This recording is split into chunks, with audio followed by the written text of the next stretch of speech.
of a man. Oh, baby, do you wanna dance? It all started with these little black ballet shoes. They were about the size of my palm, they had a little black bow, and I loved them to death. When I was little, my attire always included a tutu. I wore them to the grocery store, I wore them to church, I wore them everywhere. One day I was outside in my front yard, to show off my tutu, playing in the mud. My dad drove into the driveway and yelled for me to get into the truck. He told me I was going to my first dance class that day. I was ecstatic. After class, I was even more excited. I needed some dance shoes. Then, I got my first pair. Since my first dance class, I've had to buy 100 pairs of dance shoes. I had to have different shoes for every style of dance, and sometimes for every dance. The evolution of my dance shoes, however, was nothing compared to the evolution of myself. Dance has done so many things for me. It's made me who I am today. I've had so many great opportunities, I've met great people, and I've learned a lot about dance, but much more about life. I started dancing in my hometown in Minnesota. Then, I started driving to Sioux Falls, South Dakota.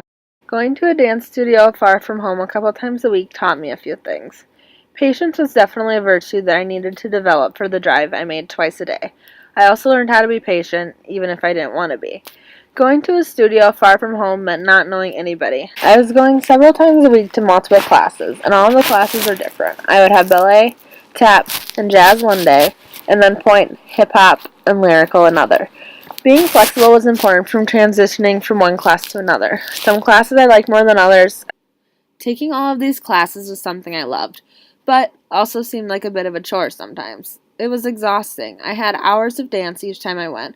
I also had to push and push through with my asthma some days to make it to the end of class. Sometimes a sequence or even just one move seemed impossible. It would get so frustrating. Girls would cry, storm out, scream, or even quit. But I kept going, through everything. Perseverance made me great. Respect, however, was the biggest thing I have ever learned from dance. There were coaches, teammates, parents, judges, and audience members to respect. One rude dancer could give the whole team, or even the whole studio, a bad reputation. Respect, along with good attitude, brought the team to places like Vegas and New York. Everything that I learned from dance is a value or virtue that I use in everyday life. Patience, respect, perseverance, flexibility, and an outgoing personality are all qualities that have become a part of me from dance. Dance has made me strong, independent, and an all-around better person. Because for me, it all started with these little black ballet shoes.